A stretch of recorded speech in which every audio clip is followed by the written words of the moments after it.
I was corrected by my daughter, my woman child, 23-year-old daughter, because I used to say, I understand that I have a masculine side.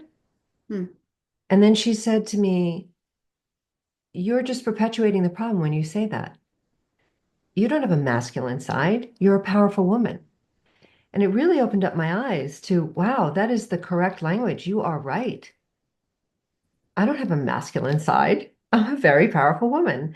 And I think that when women realize that and they use that and they respect it and they respect how they know others feel around them if they're a Mhm. powerful woman, because people can be intimidated.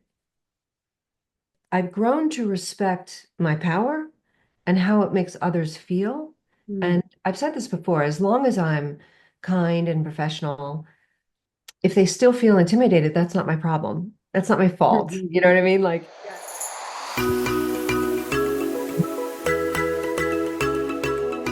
Welcome to Always and Never About the Money.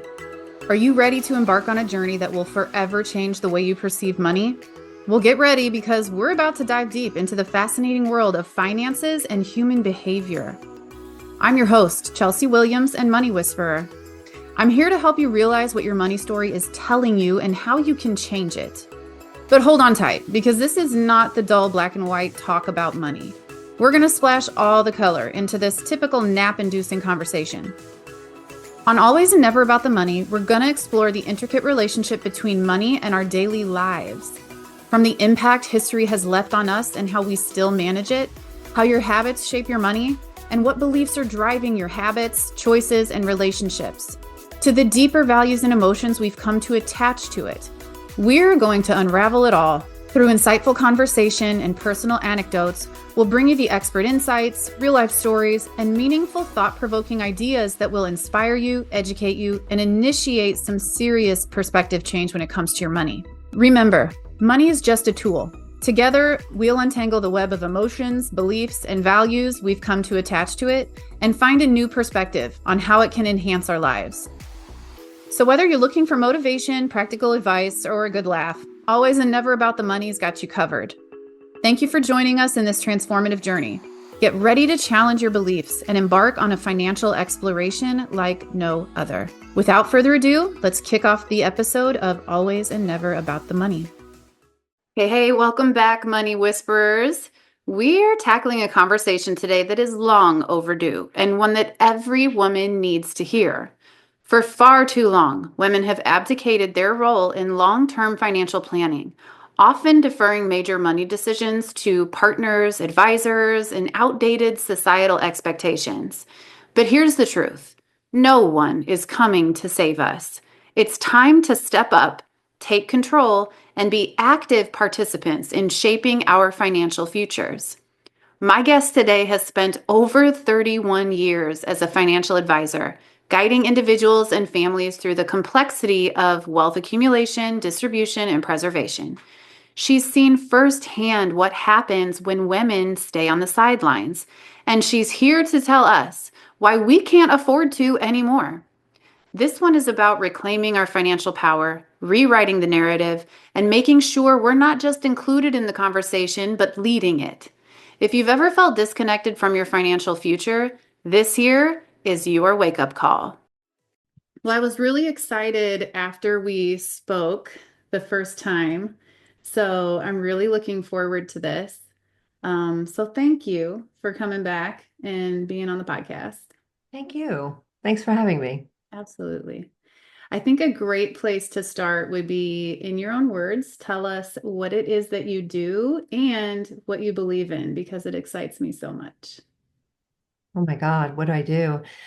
Well, I have been a financial advisor for 31 years and I help people be responsible financially for their family and for themselves. And I help them through basically three phases of their lives: the accumulation phase, the distribution phase, and the preservation phase. And so those three phases allow me to build clients, relationships that matter, and clients for life. Like that's my jam. And so that's what I do. And I feel um, I'm with a firm, Lennox Advisors, that has incredible support. So not only am I able to do the things the right way and the best that I can because I'm supported so well, but I'm able to bring in all of these people that specialize in certain things that I don't because I can't be a specialist in everything. But what I do specialize in is the relationship, and that's what's important, right? Chemistry and timing and building that relationship and trust.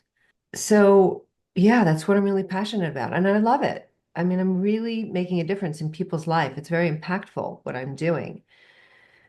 It's not easy, but when it works, when the magic works, I should say, when the work works, it's magic. Let's put it that way. Yes. And there were two things that really struck me when we first met. Number one, you are in a male-dominated space. Yeah, And to have done what you do for so long, I'm sure that that came with its challenges. it definitely did at times. But here's the thing. I was blessed enough and I'm so grateful that I'm part of an organization that lifts women up and respects them and just values their input. And we have some pretty badass women at our firm.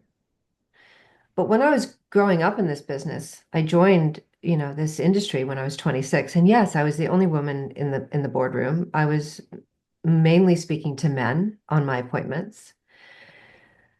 And I don't know, I just got really used to it. And I am a powerful woman, so it didn't bother me per se. But I've been in scenarios where I had to stick up for myself and I didn't take any bull. And I think at the end of the day, if you're polite and you're professional and you're kind and you say what you need to say, it shuts it down. I think part of the problem is women feel that they're not entitled to say something, Hmm. and that's not okay. Mm. It's just not okay. And I remember I was with a client with his accountant, and we were just discussing numbers and retirement numbers and things like that. And the accountant belittled me in front of our client. And then the client excused himself to go to the bathroom. And I said to this accountant, don't you ever treat me that way in front of our client again. It's unacceptable. And he apologized. And then when the client came back, it was a whole different ballgame. Mm. Energy was different. The client's behavior was different. It was inclusive.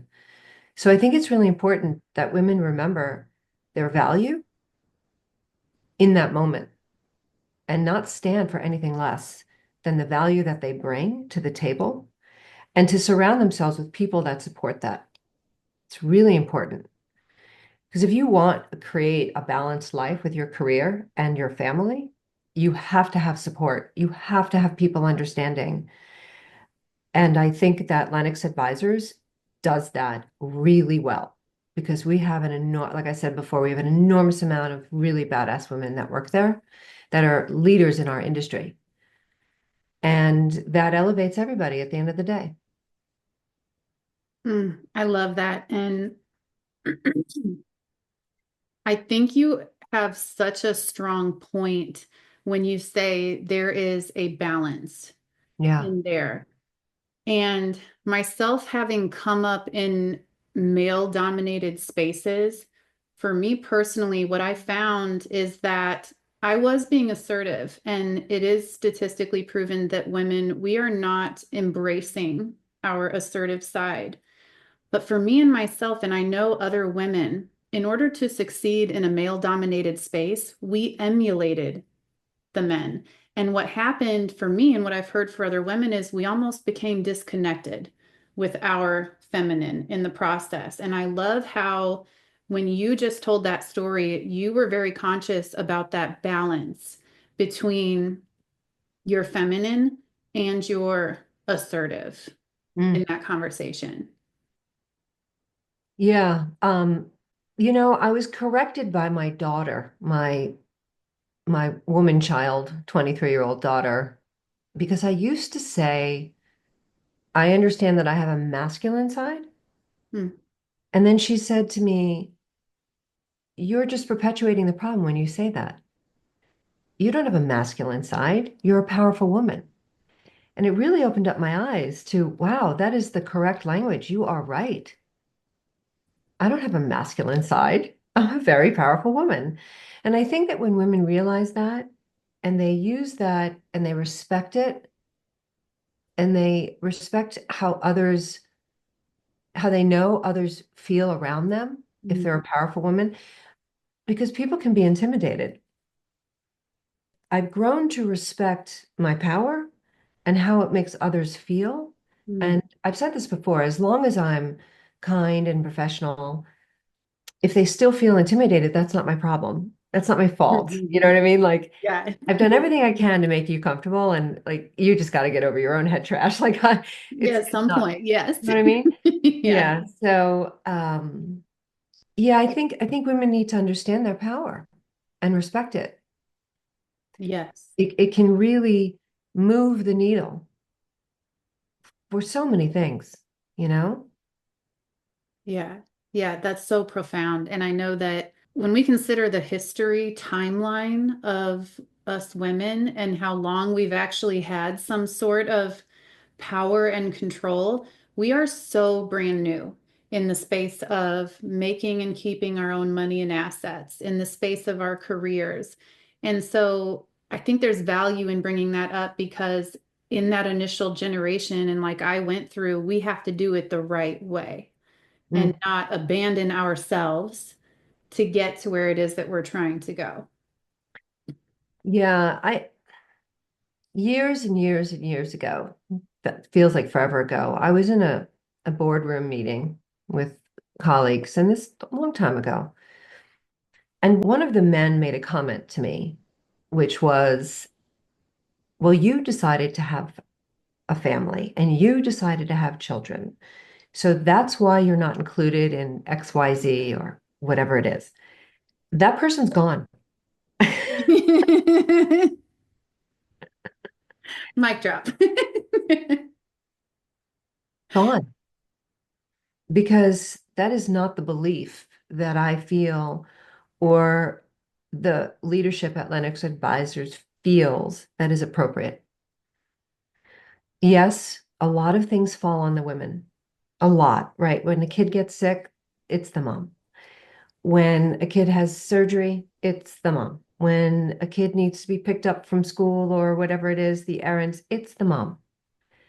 So there's a big balancing act. I love being a mom, right? But if I didn't have the career and I didn't have that balance and I didn't have the support at home and I didn't have the support at work, none of this would really work, right? It would be too difficult and I would feel guilty or I would feel like, I don't know. I think it's really important that if a woman has gone through college, a really good school, right?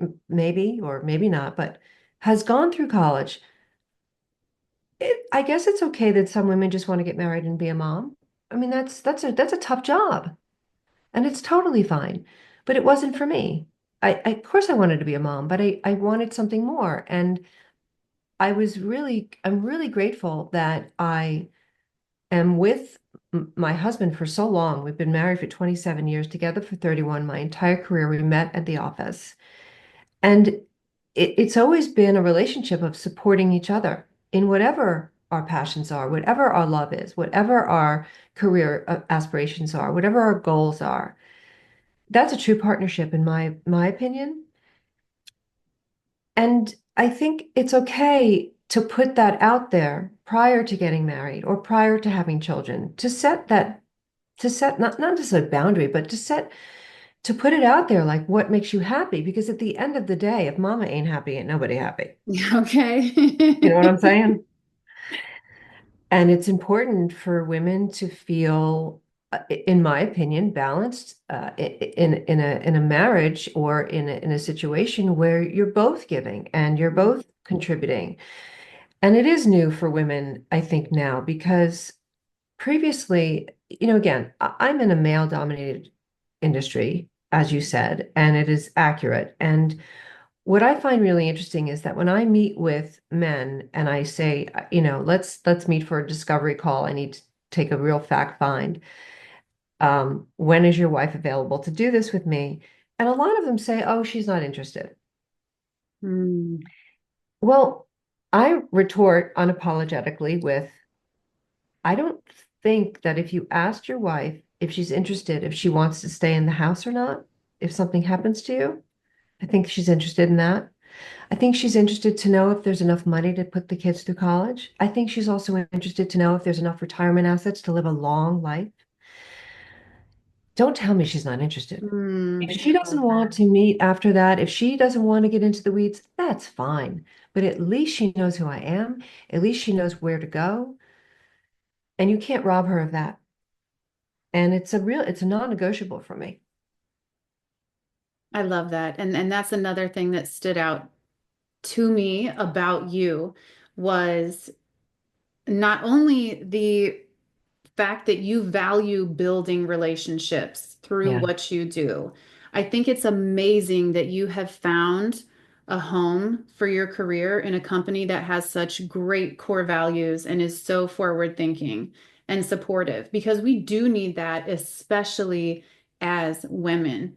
And what you just said, I think a lot of women can relate. And I want to give women grace for a moment and say, it's okay if you're nervous or uninterested to come to the table because historically we haven't been invited. Mm. But what you just did for women is empowered them to say, go. Yeah. Even if you don't think you're interested, like you said, aren't you interested in keeping your home? Should your husband pass away? In other words, you should be interested. And it's okay if you come to the table not knowing what's going on. Ask your questions shamelessly because it Mhm. 100% has everything to do with your life and your future. Yeah. I think the living with an unknown is an unnecessary anxiety provoking topic. It causes a lot of anxiety for people not understanding, not knowing. And I think that when you know, and it doesn't, like I said, it doesn't have to be weedy, it doesn't have to be so technical. It could just be, me. And that's enough because I'll take care of you. I have your back, right? If you're not interested, that's fine. But But you yeah, know it's where the to go. relationship mainly that I find to be so important because I'm not a transactional gal. Yes, I do the transactions, but it's not about the transactions. It's about building that relationship because at the end of the day, I have generation one. Now I'm dealing with generation two, and then I'm going to get really old and deal with generation three. And it's really interesting because what I'm leaning into mostly is that people think that once people, for example, like the risk part of my job, right? Like life insurance, disability, long-term care, people think that they need to build that relationship after death with the beneficiaries, for example. I completely agree with building the relationship, but why after? Build it before. Mm, Because think about the source of business that you can have, the referral relationships that you could have, and how the whole family understands who I am, and those relationships will last a very, very long time. So actually, this was interesting. I heard somewhere, I can't remember where I read it, but your parents are only on this earth for a certain period of time, and you have a certain amount of time with them. Your children are going to be on this earth longer than you, so they won't have you as long as they will live. The only people that are really together from birth till death are siblings. mm, So it's really important now for me in my business to get to know the kids, get to know mm. who they are, get to know the relationship between them because they're the ones that are going to be dealing with this.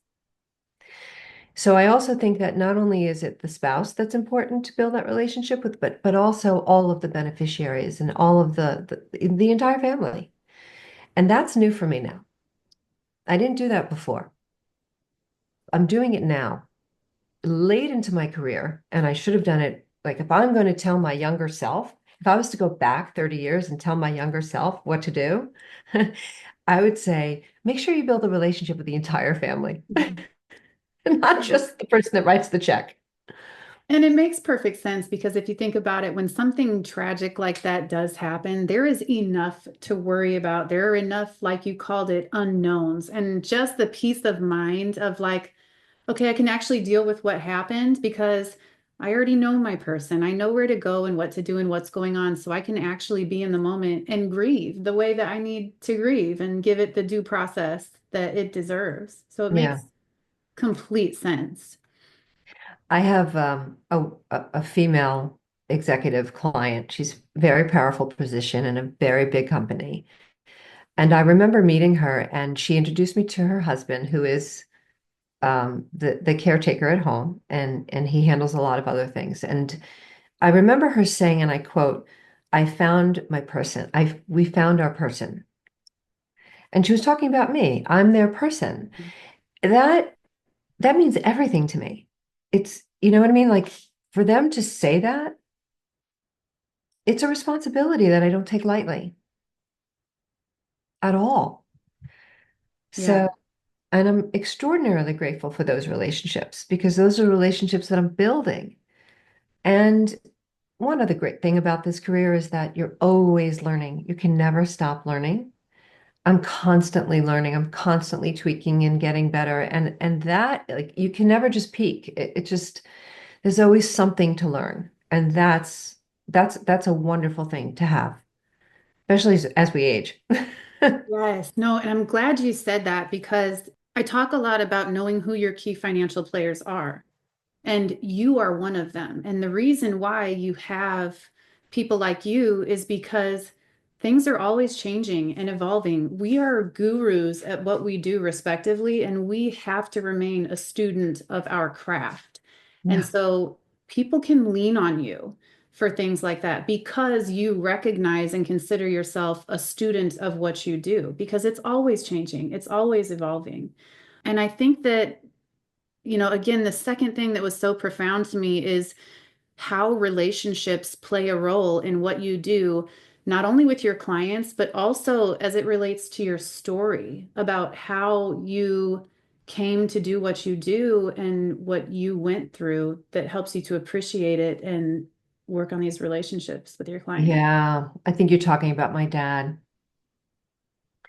In 2019, I had learned that he had stage 4 pancreatic cancer and had very little time to live. And at the time, we were estranged. And I made a decision that I'm just going to put all that drama aside and I'm just going to be there for my dad. And we had previously put in life insurance and disability insurance and long-term care insurance all on my dad because at the end of the day, he was just like, "You're my long-term care." I'm like, "No, I'm not." No, I'm not. But in a way, I was. And, he's not wrong. Those kinds of responsibilities do wind up on the kids. And that can be really, and it always falls either on the person that's close proximity or the person that has the money or both, right? And so I did not live near my family. They were in Texas. I'm in Connecticut. And so I spent a ton of money traveling, um, dealing with bills. I was doing everything.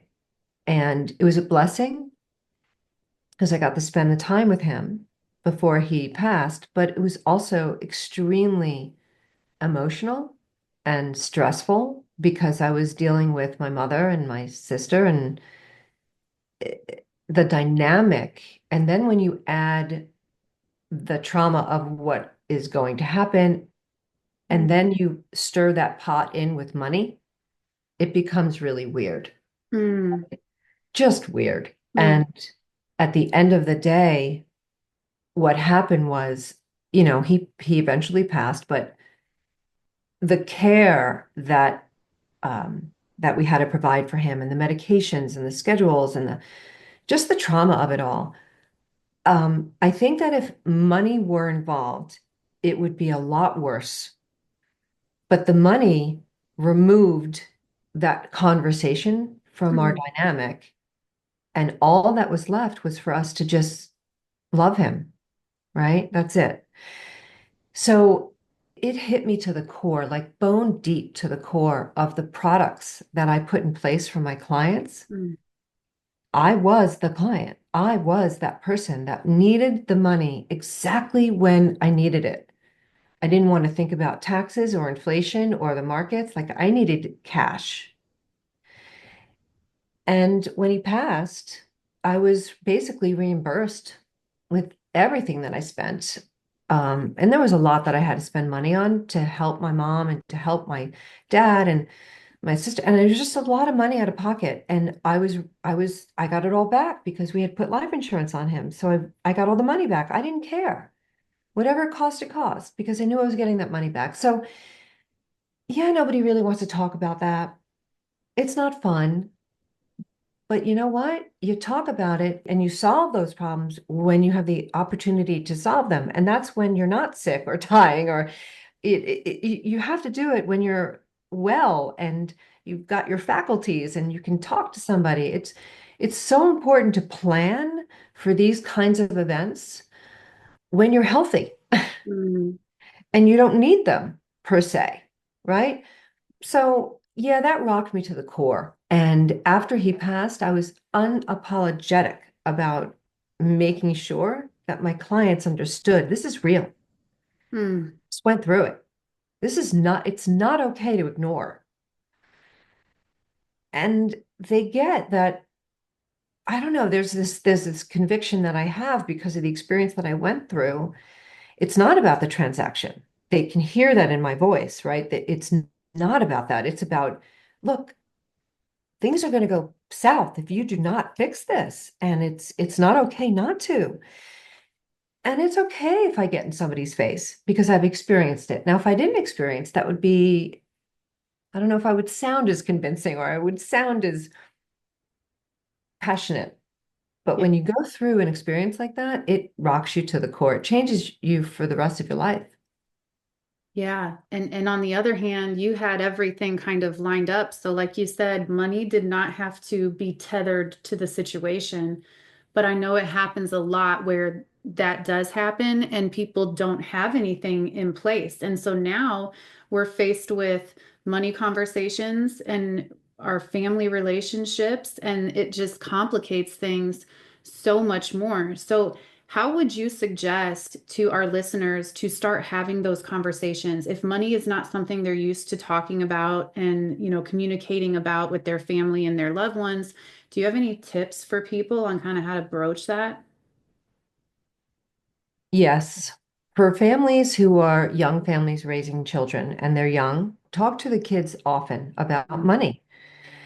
Get them used to talking about it at the dinner table, right? Buy them a piggy bank that has different sections of saving, investing, spending, donating.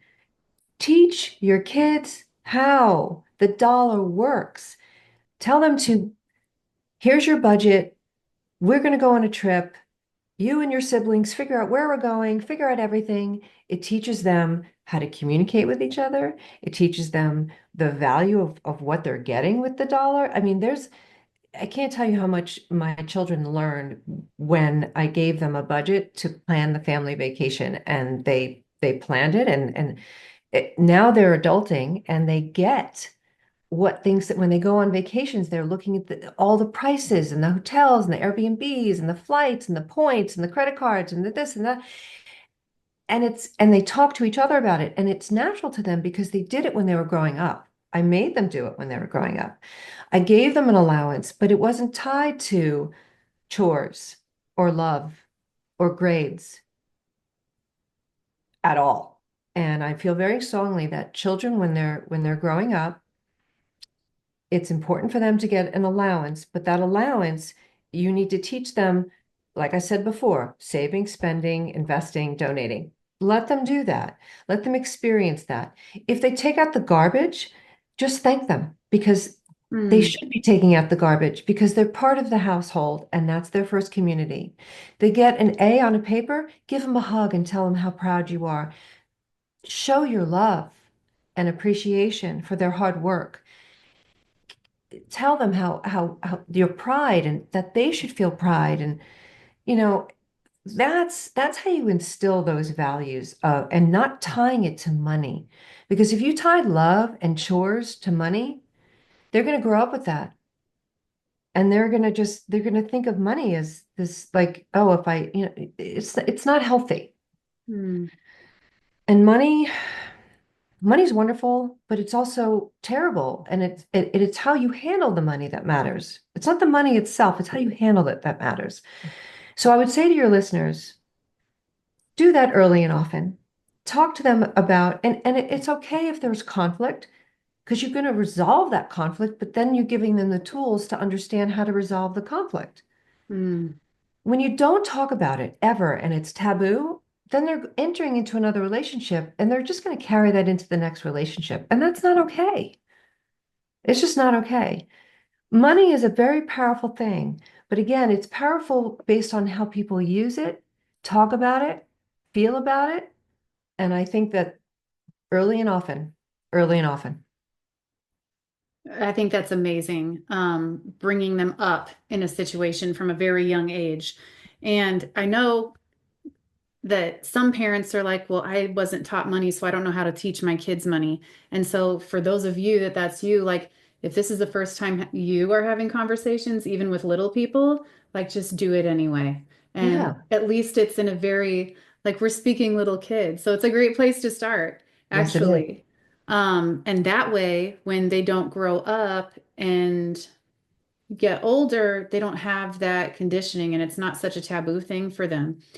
What would you say to those who grew up not talking about money and their siblings are adults and their parents are getting to that age and they're nervous about, okay, I think I need to do this. I want to do this. How do I approach my adult siblings and parents who we've never had these conversations openly? And maybe even they can tell that there's going to be some friction there. I'm role playing now. I love you. I care about you. I know you love me and you care about me.